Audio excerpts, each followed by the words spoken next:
Hello बच्चों, तो चलिए इस प्रश्न को पढ़ते हैं। उस बिंदु के निर्देशांक ज्ञात कीजिए जहां बिंदुओं 3, -4, -5 तथा 2, -3, 1 से होकर जाने वाली रेखा समतल 2x + y + z = 7 को काटती है।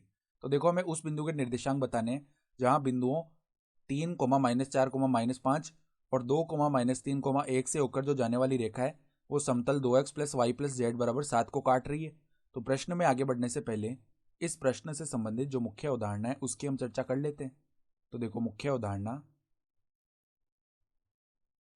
बिंदु बिंदु x1, y1, z1 से होकर जाने वाली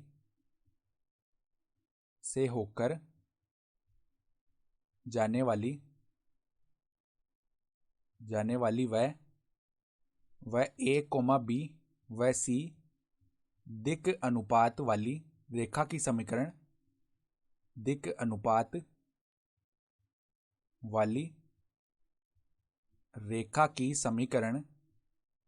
अगर हम लिखें तो क्या होती है? x - x1 बट्टा a बराबर y - y1 बट्टा b बराबर z - z1 बट्टा c बराबर में लैम्डा। ये होती है रेखा की समीकरण।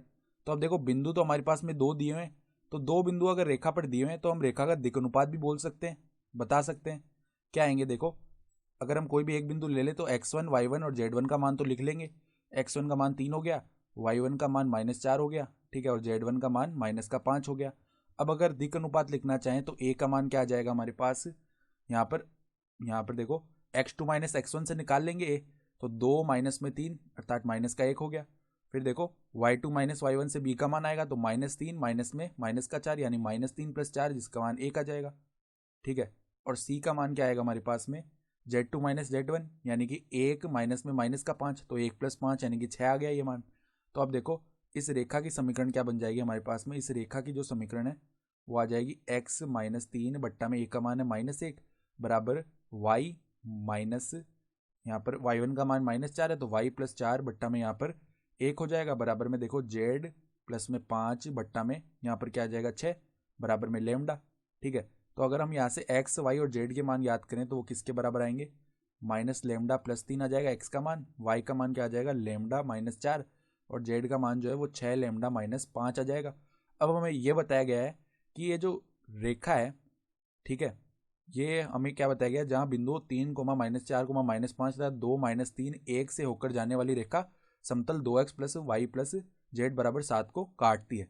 तो ये जो हमने बिंदु निकाले हैं x, y, z, ये जो बिंदु आए हैं ये क्या है? इस समतल पर भी स्थित होंगे, क्योंकि ये जो रेखा है इन बिंदुओं पर ही तो इस समतल को काट रही है। तो ठीक है, तो हम यहाँ से क्या बोल सकते हैं? यहाँ यहाँ बिंदु x, y व z को समतल के साथ संतुष्ट कराने पर, या फिर ऐसे बोल देते हैं समतल के समीकरण में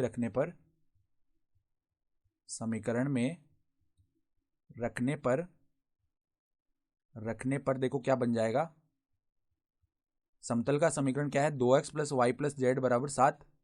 तो 2x + y + z = 7, ये तो समतल का समीकरण है। अब इसमें देखो, x की जगह क्या रखना है?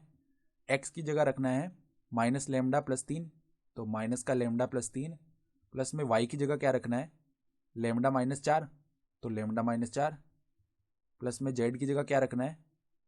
6λ-5, तो 6λ-5 बराबर में है 7। तो देखो, यहाँ से लैम्डा का मान निकाल लेंगे तो -2λ + 6 प्लस में लैम्डा प्लस में 6λ, यहाँ पे देखो -4 -5 माइनस का 9 हो जाएगा बराबर है 7, ठीक है। तो अब देखो, यहाँ से -2λ प्लस लैम्डा ये हो गया -λ, और -λ प्लस 6λ ये हो जाएगा 5λ, ठीक है। तो यहाँ से आ गया 5λ। फिर देखो, 6 - 2 माइनस का 3 होगा, -3 उस तरफ जाएगा तो 7 प्लस में 3 यानी कि 10 बन गया। तो इधर से लैम्डा का मान कितना आ जाएगा? 10/5 यानी कि 2 के बराबर। तो अब लैम्डा का मान आ गया है तो x निकालेंगे। तो x क्या है हमारे पास? -λ+3, तो -2 प्लस में 3 आ जाएगा यानी कि x का मान 1 आ गया। फिर y का मान निकालेंगे तो y क्या था हमारे पास? λ-4 यानी कि 2 - 4, तो ये माइनस का 2 आ गया। फिर z निकालेंगे तो z क्या है? 6λ-5 यानी 6 दूनी 12 -5 बन जाएगा। ये कितना होता है? 12 - 5 हमारे पास में होता है 7।